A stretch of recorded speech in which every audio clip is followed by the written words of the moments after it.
Welcome to the Problemers channel, Season 1, Episode 1, the opening episode in which we will discover a connection between visual arts and mathematics.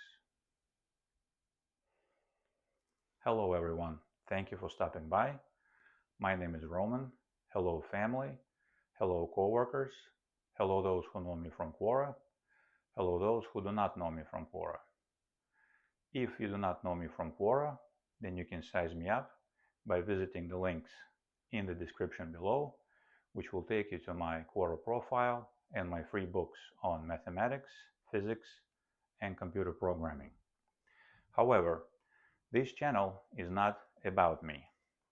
I will explain in detail what this channel is about in the next episode, but right now we have a lot of ground to cover because sometimes, from the outset, students of mathematics are not given a simple enough yet faithful enough definition of mathematics, and as a consequence, in the absence of a clear mental image of what mathematics is, these students become confused.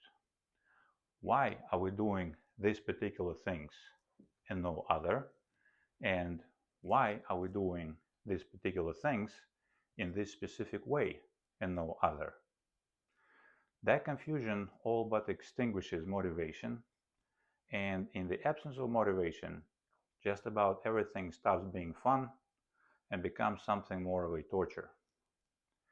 That is why on this channel, before we deep dive into our problem-solving sessions, we will give several simple enough yet faithful enough definitions of mathematics in this episode first, and in the next episode, we will explain how to practice mathematics correctly, since by then we will know what mathematics is. That way, if anyone at any time feels like they lost their mathematical bearing, they can come back, watch these two episodes again, and realign themselves with the proper mathematical program. To that end, to give you guys a view of this discussion at a glance, at first I will explain where did the name of this channel, Problema, come from and what does it mean.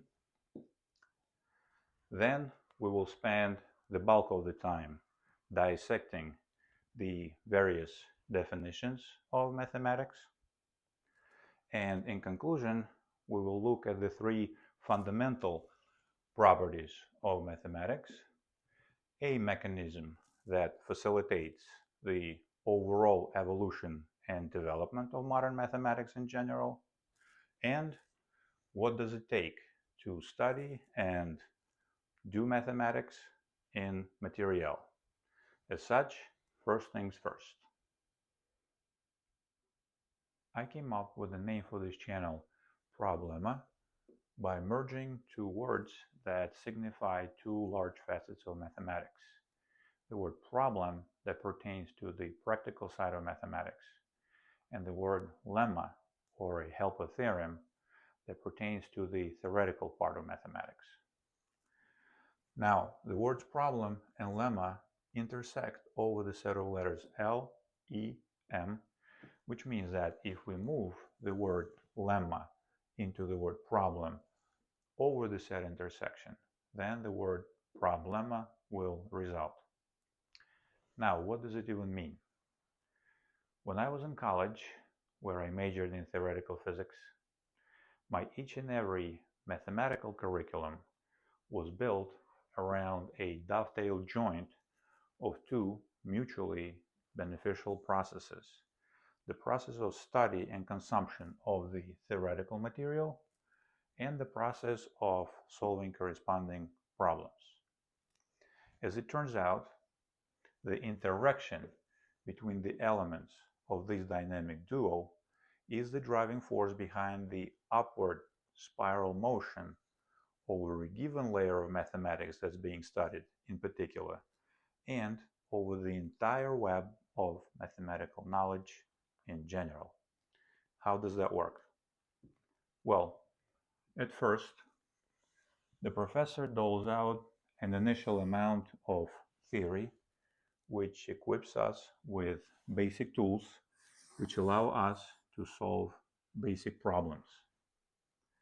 The process of solving such problems has at least two outcomes.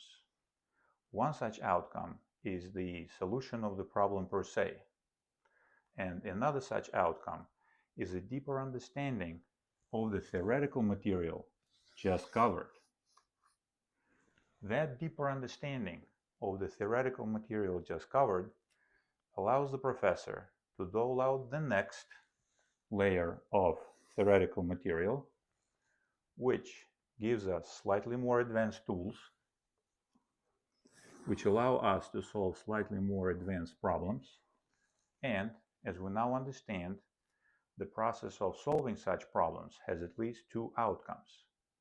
One such outcome is the solution of the problem per se, and another such outcome is a deeper understanding of not only the theoretical material that was just studied, but a deeper understanding of the previously studied theoretical material as well.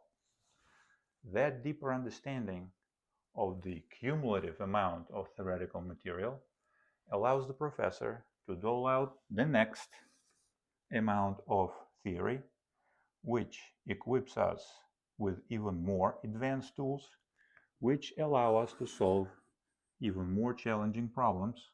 And the process of solving these more challenging problems has two outcomes: the solution of the problem per se, and a deeper understanding of the entire mathematical material that was covered so far, and thus this vicious circle goes.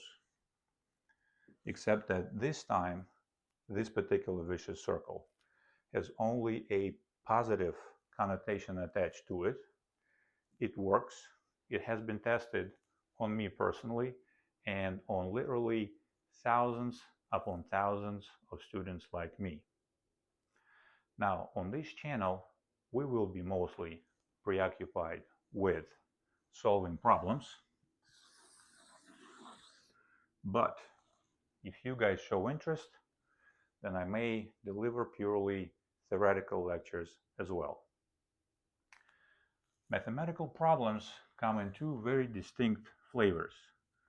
The textbook problems, we'll designate these guys with T, and the Olympic style problems, we'll designate these guys with O. Textbook problems, as the name applies, usually come embedded right into the text, or sometimes they live in a standalone volume that is a companion for the textbook. The characteristic property of textbook problems is the fact that the exact mathematical machinery that guarantees the solution of such a problem is either burned right into the problem statement of such a problem, or it becomes painfully obvious due to the placement of the problem within the text. The intellectual challenge then of solving such problems amounts to a skillful manipulation of the well-known theoretical units of mathematical knowledge into submission. Now, the Olympic-style problems have a texture that is very much different from the texture of the textbook problems, because a statement of each and every Olympic-style problem has absolutely no suggestions and no hints of any kind as to which specific layer of mathematics will solve such a problem. The burden of searching through the relevant layers of mathematics and selecting the one that will unlock a solution of such a problem is entirely on the problem solver. That burden is what makes the process of dealing with and solving Olympic-style problems very, very difficult on the one hand and much fun on the other hand. Which type of problems should you take on when studying mathematics? When it comes to the answer to that question, as far as I'm aware, the mathematicians at large are roughly split into two groups that hold opposing views, give or take. Mathematicians from one such group hold the view that if you decided to move the mathematical needle in the first place, then you might just as well get down with the serious business and solve nothing but the textbook problems and do not dissipate your time, effort, and energy on dealing with the Olympic-style problems. Mathematicians from another group hold the view that if you enjoy solving Olympic-style problems and you are reasonably good at it, then Godspeed, go ahead, why not? So long as the time and effort that you put into the preparation for the various math competitions does not affect your overall academic performance negatively. It is interesting that sometimes the said time and effort that you may invest into the preparation for the various math competitions may actually affect your overall academic performance positively, because now you will have to deal with two very different types of problems at the same time, which means that in order to succeed at both, you will have to get much more organized, much more disciplined, and you will have to learn how to manage your time much more efficiently. On this channel, we will wedge ourselves somewhere in between these two extremes, but we will slide the problem-solving pointer ever so slightly toward the Olympic-style problems. Because each and every problem that we will be solving on this channel in mathematics, theoretical physics, computer science, and computer programming will give you guys plenty of opportunity to showcase and exhibit your imagination, creativity, ingenuity, and improvisational skills, which in aggregation amount to out-of-the-box thinking, as is declared in the banner of this channel. Now that we know where did the name of this channel, Problema, come from and what does it mean, let us look at several simple enough yet faithful enough definitions of mathematics. Before we do that, however, because the non-indoctrinated public has a very distorted view of mathematics, it is instructive to answer two helper questions first. What mathematics is not, and what is not mathematics? It is easy to understand what mathematics is not, because mathematics is not a dogma, all of whose rules are etched in stone and cannot be questioned. Quite the opposite. Mathematics is a living and breathing organism that exists in a state of a constant, gentle flux, gentle change, gentle evolution, and each and every participant of mathematics is encouraged to ask as many questions about mathematics as they can muster. Historically, the very process of asking questions about mathematics was one of the mechanisms that facilitated the overall evolution and development of mathematics. Perhaps a more popular and more accessible example of how questions about mathematics lead to new discoveries in mathematics revolves around the so-called Euclid's fifth postulate. More than 2,000 years ago, the collective Euclid formulated his first postulate in a somewhat clunky manner that involved no less than 3 straight lines. These days, in middle and high schools, the analog of the Euclid fifth postulate has a slightly more crisp, more elegant formulation and goes as follows. Let pi be a given fixed plane. In that fixed plane, let L be a given fixed straight line and P a given fixed point not on L. Then, as a working assumption, that is taken to be true without a proof, it is said that precisely one and only one straight line through the point P that is parallel to the given fixed straight line L and lies in the plane pi can be constructed. The main question that mathematicians of the past were asking about the fifth postulate was the following. Is that postulate necessary, or can it be derived from the previous four? Tactically, some mathematicians try to answer that question by negating the fifth postulate and attempting to derive the contradiction from that negation. However, on that path, some mathematicians encountered situations that they deemed absurd and which they refused to accept as valid and legal mathematics. As such, the fate of the fifth postulate for a while was hanging in a state of limbo until, that is, early in the 19th century, three mathematicians, Nikolai Lobachevsky, Janusz Bolyai, and Karl Gauss, independently of each other, managed to reconcile the seeming absurdities that came from the negation of the fifth postulate with the overall mathematical program, and by doing so, they managed to introduce two new geometries known today as the elliptic geometry and the hyperbolic geometry, and by doing so, they incorporated these geometries into the overall valid and legal mathematical landscape.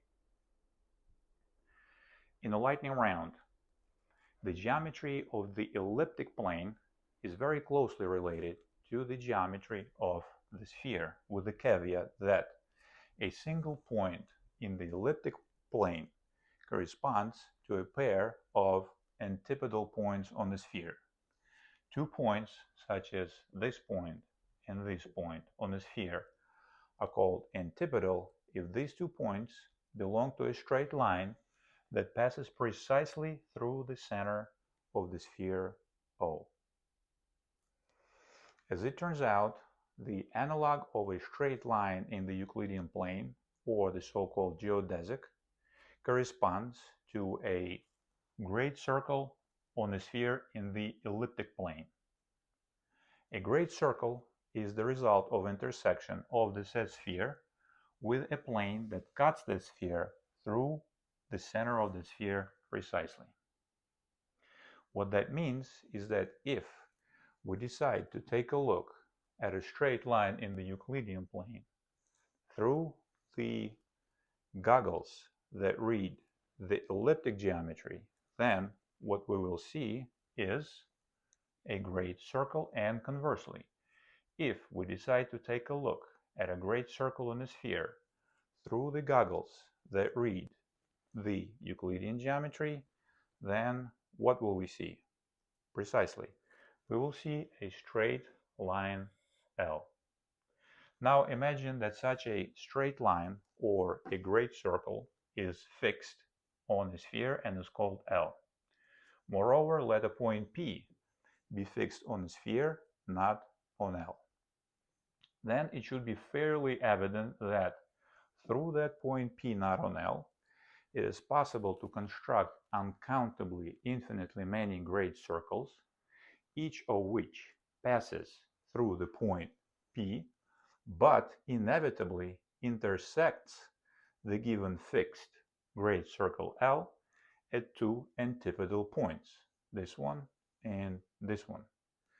But we remember that a pair of antipodal points on a sphere corresponds precisely to one point in the elliptic plane. Consequently, that exactly means that in the elliptic plane it is impossible to construct a geodesic that passes through the point P and is parallel to the given fixed straight line L. Consequently, what goes into modern textbooks is the following.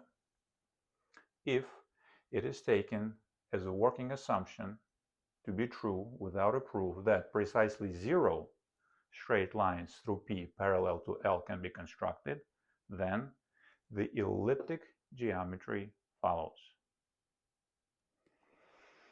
Now you guys can rewind this segment as many times as you need. Meanwhile, I will erase these drawings and prepare the room for the hyperbolic geometry case. There exist several models of the hyperbolic plane, and one such model was suggested by the French mathematician and theoretical physicist Henri Poincaré and now carries his name. Technically, the Poincaré disk is an origin-centered unit disk in the complex plane with its periphery, shown in this diagram in a dashed line, punctured out or thrown out, because each and every point on that periphery corresponds to the so-called point at infinity. It so happens that the geodesic, or an equivalent of a straight line in the hyperbolic plane under the Poincaré disk model, corresponds to the inner arc of a circle that is orthogonal to the periphery of the Poincaré disk. Two coplanar circles are called orthogonal if the tangent straight lines drawn to these circles through the point of their intersection meet each other at right angles, as shown here.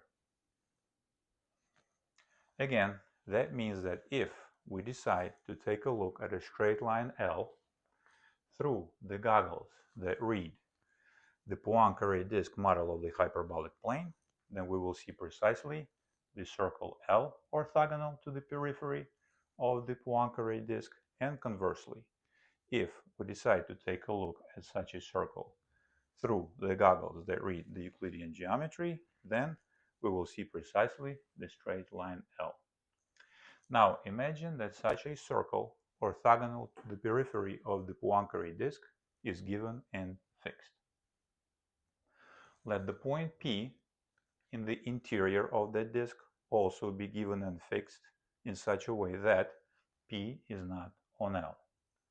Then it may not be as evident as it was in the elliptic geometry case, but it still can be shown and is true that through such a point P, it is possible to construct infinitely many circles, each of which passes through the point P, is orthogonal to the periphery of the Poincaré disk, and importantly, each such circle has precisely 0 points in common with the given orthogonal circle L.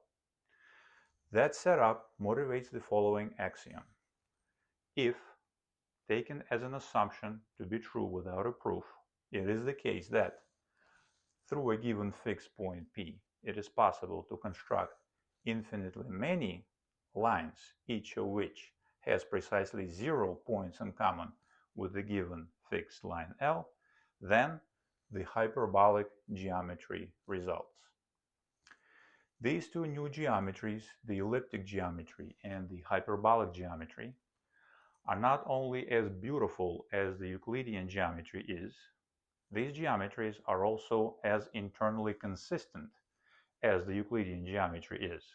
And internal consistency is not just a figure of speech, but a hefty mathematical notion. In addition, these new geometries turned out to be very, very practical because, for example, they go fast and deep into theoretical physics, where they provided backing for a mathematical model, also known in theoretical physics as a formalism, which explains the behavior of macro objects in the presence of very large masses, or when such objects move at a speed close to the speed of light better than the Newtonian formalism does, and the Newtonian formalism is based precisely on the Euclidean geometry. As a historical note, after all the commotions and adventures, in 1868 it was finally shown that the Euclid's fifth postulate is independent of the other four and must be included. This was just one small story that shows how asking questions in mathematics can lead to the discovery of new mathematics, but there are many more such stories. Here is a short list of popular items that are not mathematics, but that list is not complete, and as we go along, I'll be giving more and more examples of things that are not mathematics. First, according to Dr. Paul Lockhart's highly recommended 35-page article titled A Mathematician's Lament, the material that students in middle and high schools in US are instructed on is not mathematics. In the words of Dr. Lockhart, that material amounts to a vapid, soul-crushing, empty shell and a mockery of mathematics. End quote. On my behalf, I can add that on a good day, that material can be qualified as computational calisthenics or computational gymnastics. And as we will discover very, very soon as Season 1, Episode 3, neither the computational gymnastics nor the computational calisthenics is mathematics. Next, plug and chug, or a shallow and a mechanical process of searching through a list of formulas for the right formula into which the given numbers can be plugged in and the answer obtained is not mathematics. Why? Let us think about it together for a second. If we want to plug in a number into a formula, then shouldn't we have to have a formula on hand to begin with? And where did this formula come from? Aha!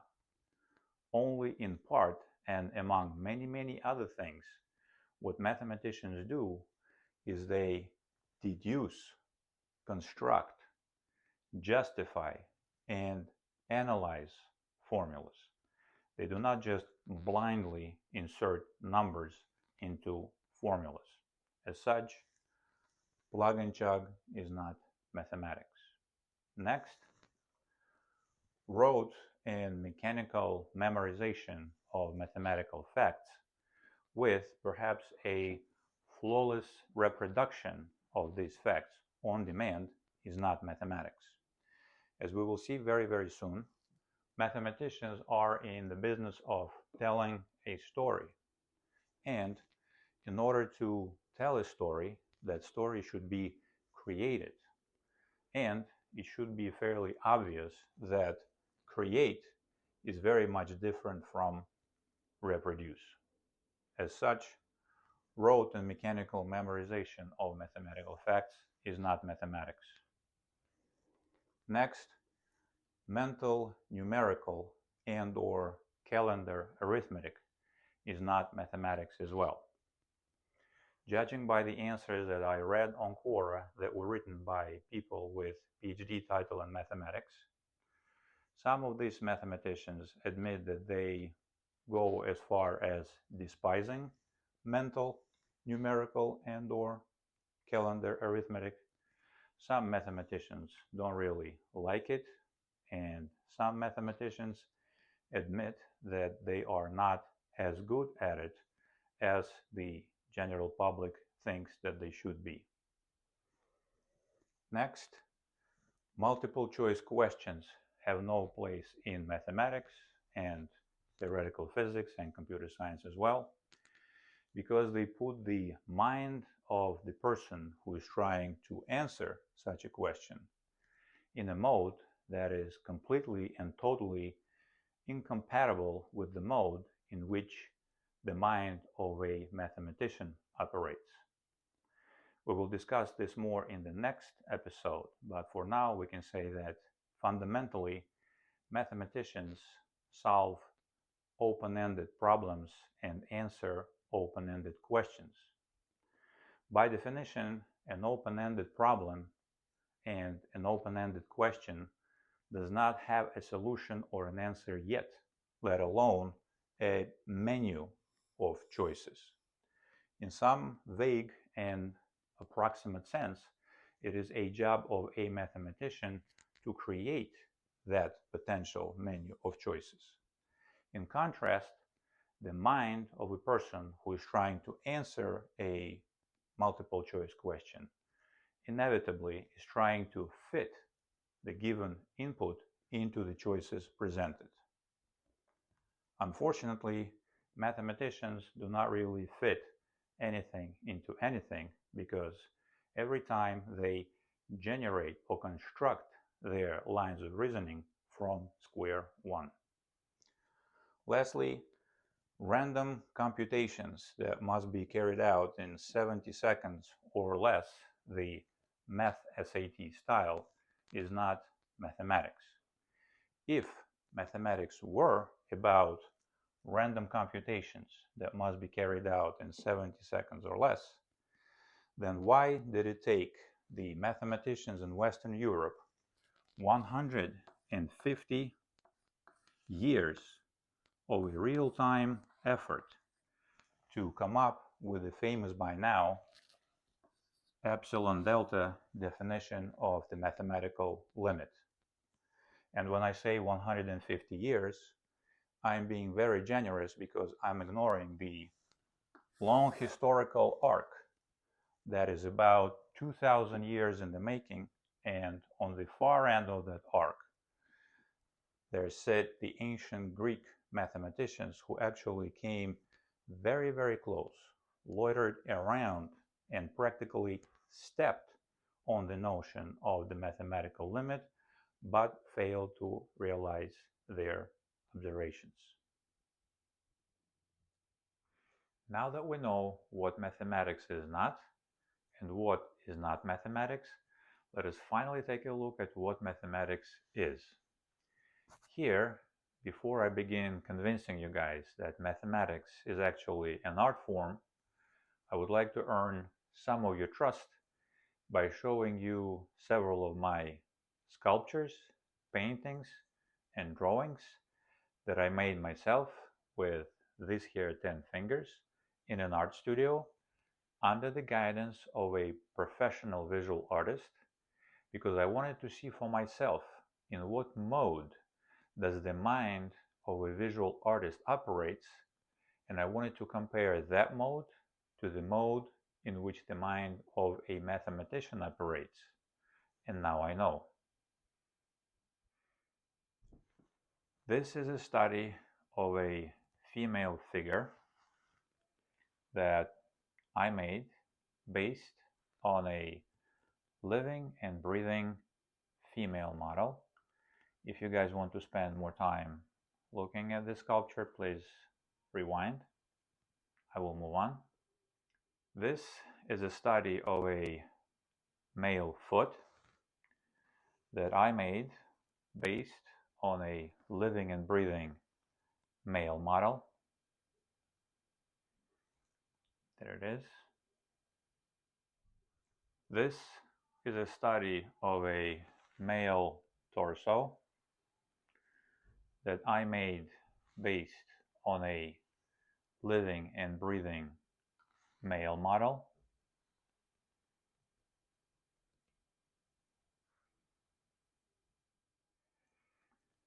This is a study of a female bust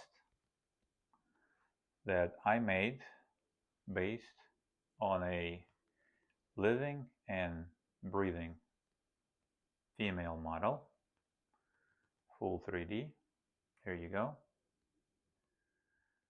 Now this sculpture is very much different from all the other sculptures that I showed you guys, because this here monk playing his little violin is a 100% fruit of my imagination. No photographs, no living and breathing models, just my mind alone and nothing else. Here, the philosophers from mathematics may say, Roman, look, you did not really invent anything. You did not really create anything.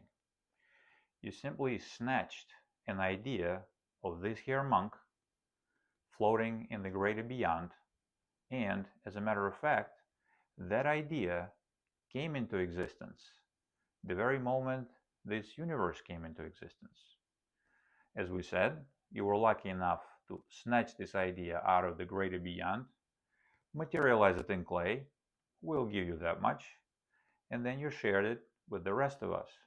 Just like some mathematicians sometimes are lucky enough to snatch an interesting mathematical idea out of the greater beyond, wrap this idea into black and white, and share it with the rest of us.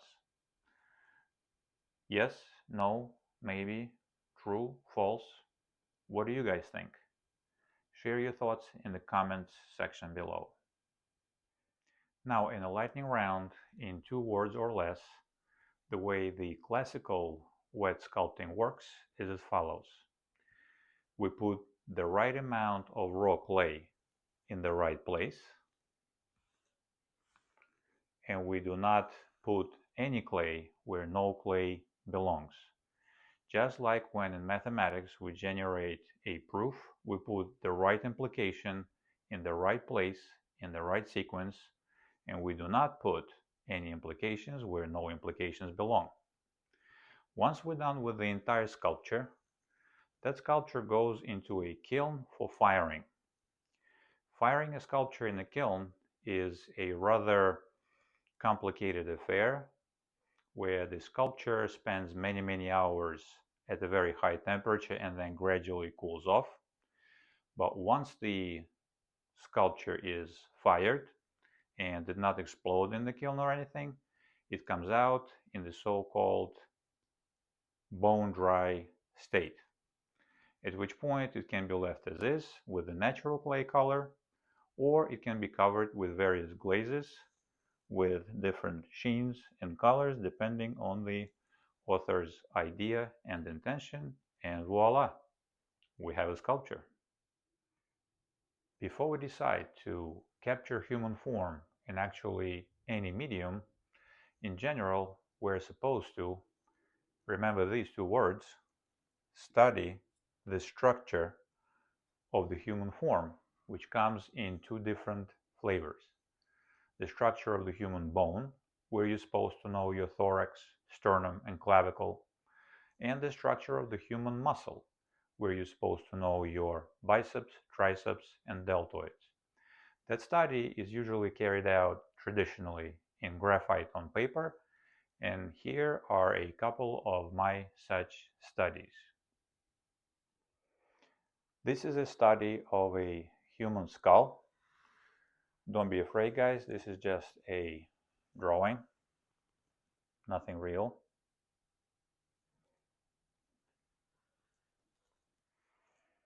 This is a study of a human pelvic bone.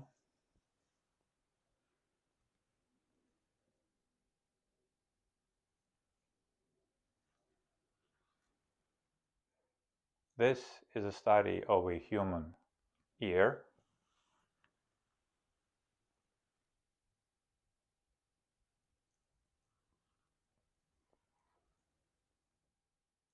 This is a study of a female bust made from a plaster cast model. There was a sculpture of a daughter of a wealthy Polish guy who lived in New Jersey a long time ago. This is a study of a male bust. See if you guys can recognize this gentleman.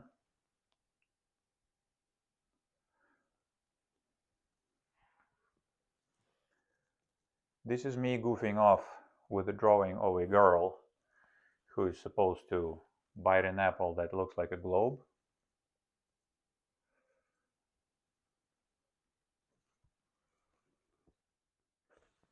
Here is my study of a creature that is as magnificent as it is scary. I did this one based on photographs, the programming I watched on Animal Planet, and partly from my imagination. Here is another study of a great white shark, where I was hoping to capture the reflections of the sun on the back of the shark.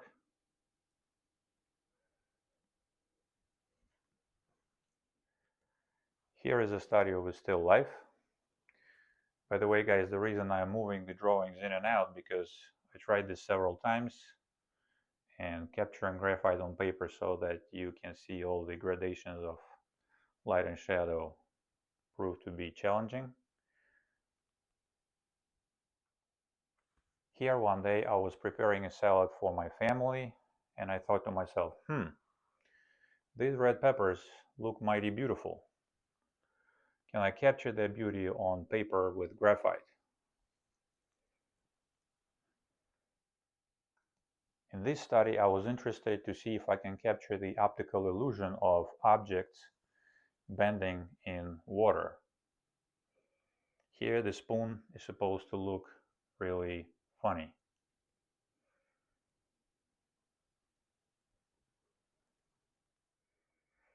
In this study, I was interested in all sorts of reflections on the surface of a metallic teapot that was standing on a wooden board.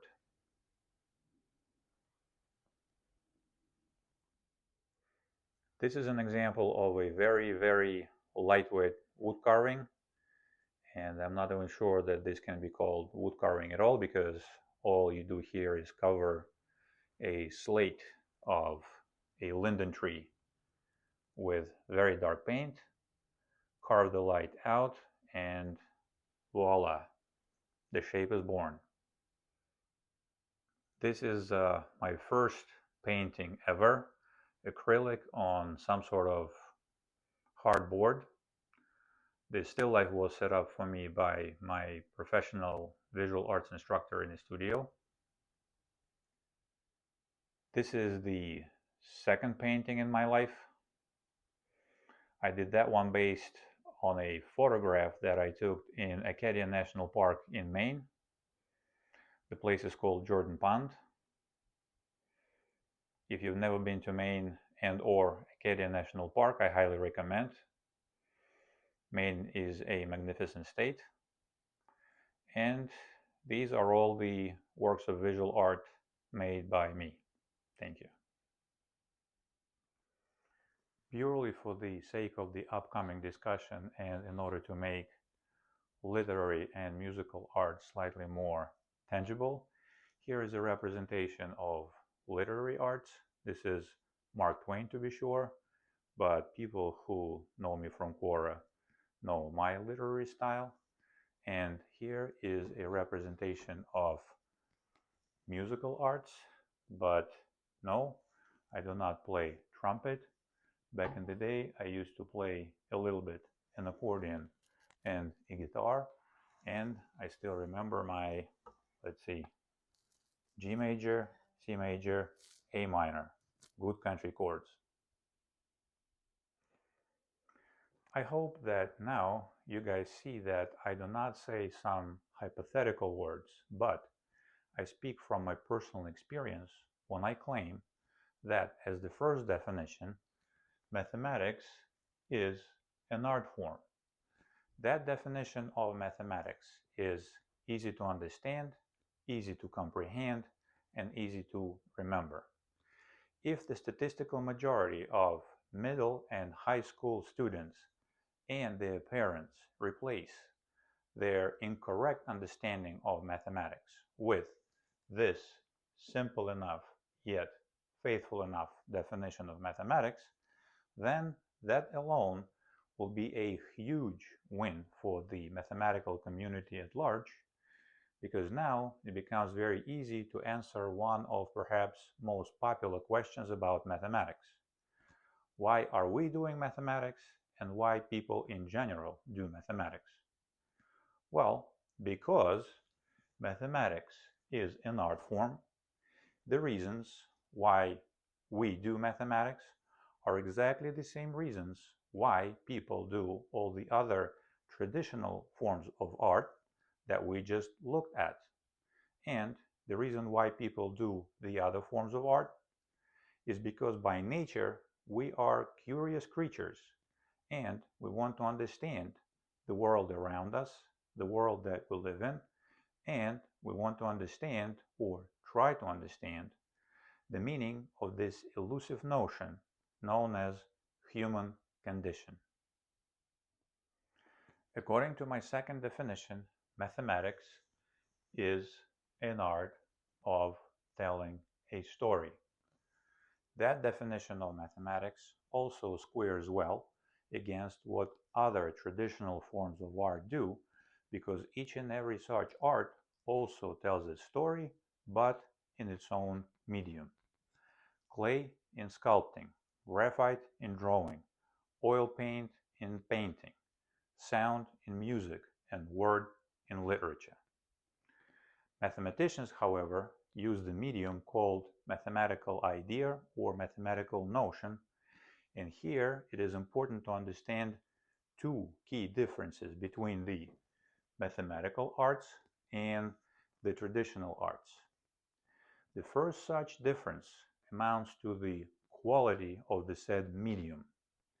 In traditional arts, the medium is physical. For example, the clay in sculpting can be touched and the sound in music can be heard. However, each and every mathematical idea and each and every mathematical notion is abstract, which means that every such notion and idea is completely detached from reality. No single mathematical object exists in real life. The geometric points, straight lines, spheres, and circles that we saw early in this episode do not exist in real life. What can exist in real life in that respect are only faithful enough or not faithful enough models or representations of these objects in real life. As another example, here is a photograph of an analog clock that many people look at many times a day the globe over. However, it's likely that not that many people know that such an analog clock is a faithful, actually enough representation or a model of the so-called finite, cyclic, and hence commutative group Z12, the set of least non-negative residues modulo 12 under the operation of addition modulo 12. The second key difference between the mathematical arts and the traditional forms of art amounts to the quality of the consequences of initial assumptions, which in mathematics are sometimes known as axioms. Here both the authors in mathematics and the authors in the traditional forms of art enjoy a complete and unbridled freedom in the specific choice of these initial assumptions. For example, a sculptor is free to choose what they want to sculpt. A person who makes a drawing is free to choose what they want to draw. A person who wants to write a novel is free to choose what they want to write about, and so on. In mathematics as well, a person who is doing a specific mathematical work is in general free to choose the set of initial assumptions. However, what follows from these initial assumptions is very different in traditional arts from what happens in mathematics. For example, recall that earlier I showed you guys my sculpture of a monk. Evidently, this monk is right-handed because he holds his violin in the left hand and he moves the bow with his right hand. This is a valid work of art. However, if I were to make this monk left-handed by putting his violin in the right hand and making him move his bow with the left hand, that would have resulted in a completely valid work of art. Also, this guy appears to be mostly standing, but I could have set this gentleman down on a tree stump or a large rock, and the result of this arbitrary opinion and arbitrary wish and decision would have been a valid work of art. Not so in mathematics. That key difference between the mathematical arts and the traditional arts is so important that I wrote it down for you guys to copy.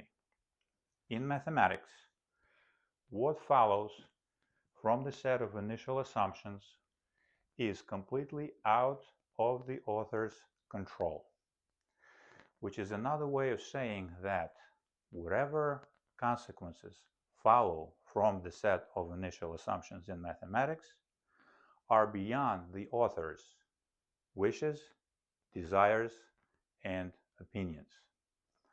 This in part what makes mathematics so much fun, because it is possible to put 10, 100, 1,000 mathematicians into one room, give them one and the same set of initial conditions, and all these mathematicians will come up with essentially the same set of consequences.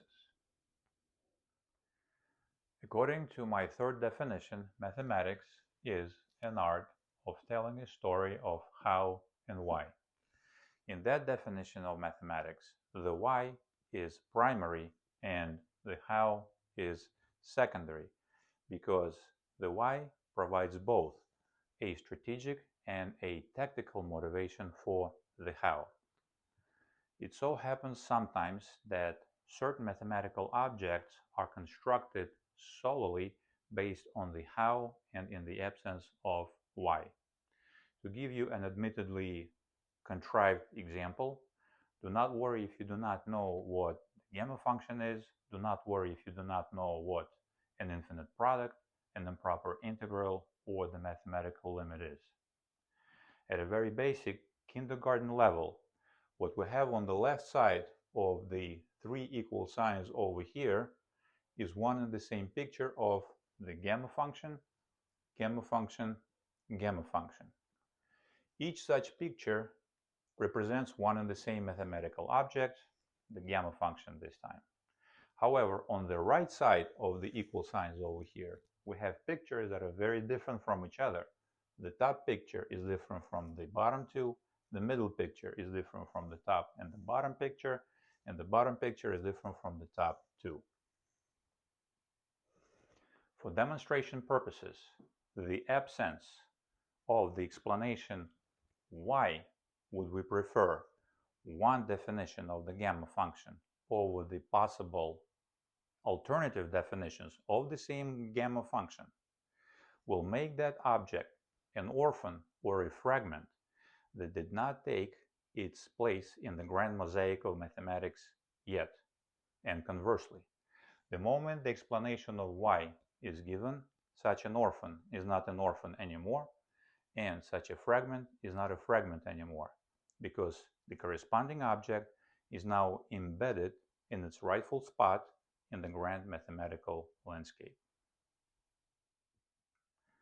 According to the fourth definition, mathematics is an art of telling a story of how and why, cast in the language of three logical connectives, not and or, two quantifiers, exists and for all, and an implication, if P then Q. This particular definition of mathematics combines the artistic side of mathematics and a highly technical side of mathematics into one package. And by so doing, it brings up a natural connection between the mathematical arts and the traditional arts. Because in order to produce a worthy unit of work in traditional arts, the author of such a work better possess a skill that consists of two inseparable strands: a strand of creativity, ingenuity, and improvisational abilities, and a skill of technical knowledge of the local rigor. As an example, if a visual artist wants to convincingly portray the human form, then that artist better be at home with the thorax, the scapula, and the clavicle, and the deltoids, the biceps, and the triceps. In mathematics, the same principle applies. In order to produce a worthy and meaningful work in mathematics, the author of such a work practically must possess a skill that is comprised of two inseparable strands: a strand of technical ingenuity, creativity, and improvisational abilities, and a strand of technical knowledge of this time mathematical rigor. Each such strand, taken in isolation from the other, is practically a guarantee of a failure. Only when these two strands are spliced together into an inseparable double helix, there emerges a hope and a chance for success. We will now switch gears and look at a definition of mathematics that casts a different light on the subject matter. According to that definition, mathematics is a study of structure divorced from any specific context. The two important words in this definition of mathematics are structure and context, and an important concept baked into this definition is the act of separation of structure from context. The structure of a mathematical object or of a mathematical layer is a specific way in which the elements that make up that object or that layer interact with each other under prescribed conditions. The word structure in that case can carry both a strategic and a tactical connotation. Strategically, for example, the structure of the theory of groups or the structure of the Euclidean geometry are a thing, and in this particular case, the word structure carries more of a grand architectural meaning.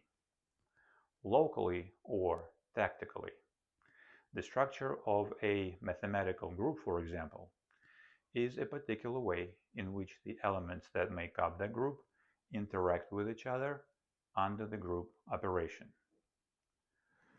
Mathematical context is an immediately local environment into which a mathematical object or objects are embedded. For example, the context could be real analysis, complex analysis, Euclidean geometry, or topology. If you studied Euclidean geometry in middle or high school, you probably remember that a circle and a straight line are two very different mathematical objects, and you will be correct, but only partially, because these two objects are very different in the context of Euclidean geometry. However, in my book, Inversive Geometry, through a series of theorems, I show that topologically, a circle and a straight line are equivalent. In other words, in the context of topology, a circle and a straight line are essentially or fundamentally indistinguishable. Separation. The act of separation of structure from context is a driving force behind the tremendous success of the reusability of the individual mathematical layers within mathematics. But the act of separation of structure from context is also a mechanism due to which mathematics enjoys great success elsewhere, in theoretical physics, for example. And that separation is what gives birth to a very powerful and useful phenomenon known as mathematical equivalence. We will study the notion of mathematical equivalence in detail by solving two problems that descriptively or on the surface sound very different. One such problem will be dealing with naval warfare in which two armies, each of which is made up from the so-called ships of the line, will be lobbing cannonballs at the opponent. The other problem that we will solve will be a typical theoretical mechanics verbal examination problem in which we will have a hollow pipe rotating with a constant angular velocity in the horizontal plane with a small bead or a point mass within the pipe attached to the axis of rotation at a prescribed distance with, say, a thread. At some point, this thread will be cut and the bead will begin sliding without friction along the hollow pipe towards its free end. Our objective will be to recover the separation time and the separation velocity of the bead with respect to the pipe. Again, descriptively, ships of the line lobbing cannonballs at each other and a rotating pipe are as far apart gets. However, when mathematics walks into the room and looks at these two problems, it says, guys, look, these two problems are mathematically equivalent because the processes of interest in each such problem are described or reduced to one and the same differential equation, q dot dot minus omega squared 0 times q equals 0. What does that mean? It means that in this case, we do not really have to solve two problems nu every time. It is enough to solve only one problem and obtain a complete solution of the given differential equation with the corresponding initial conditions. Then, the solution of a mathematically equivalent problem can be obtained mechanically simply by carefully aligning or mapping the initial conditions of a mathematically equivalent problem to the initial conditions of the problem that we have already solved.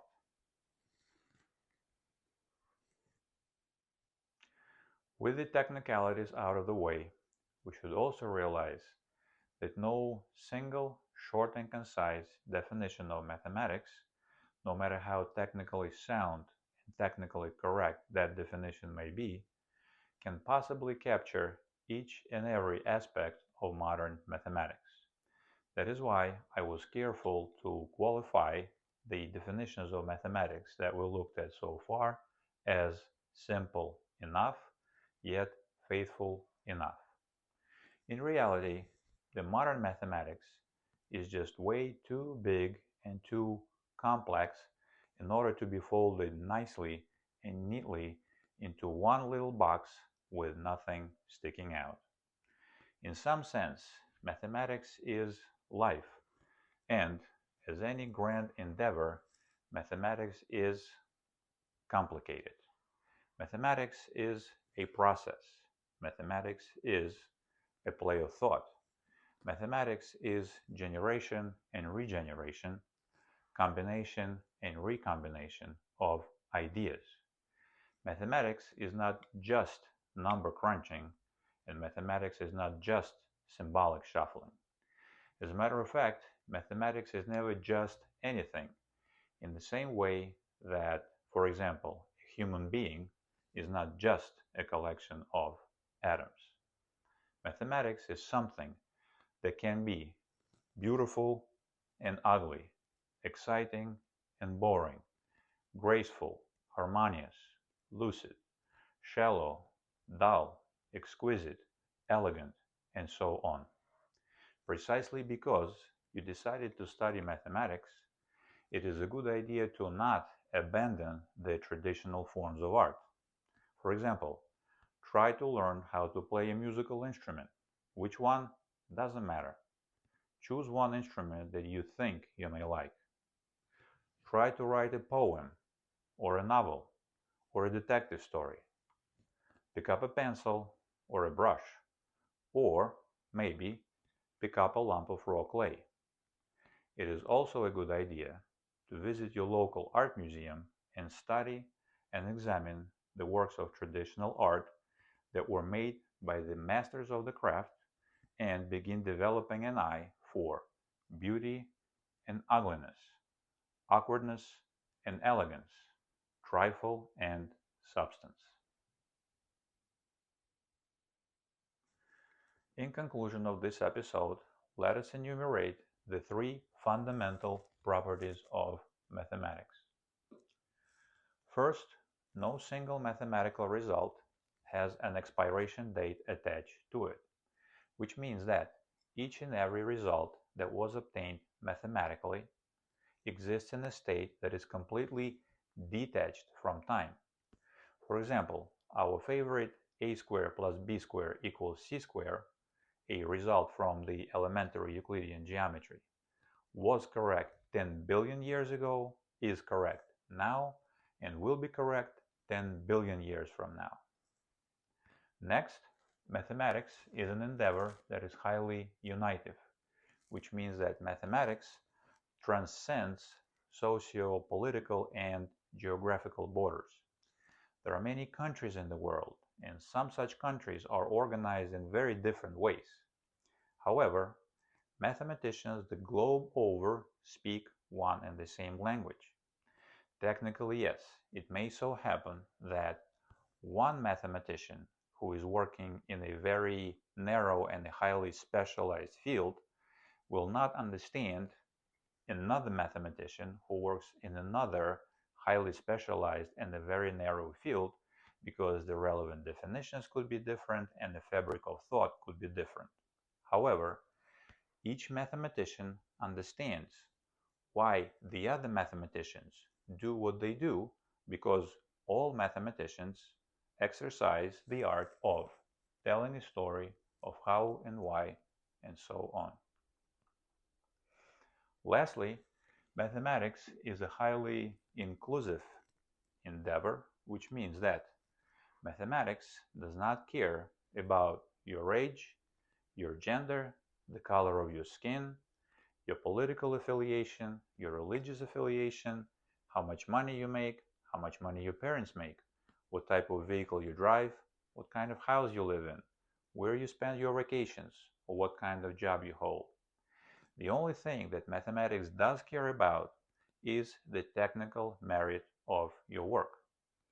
That also means that mathematicians are a bunch that eat the lunch that they cook and they sleep in the bed that they make, because one and the same standard is applied to all participants of mathematics in reference to the quality of their work.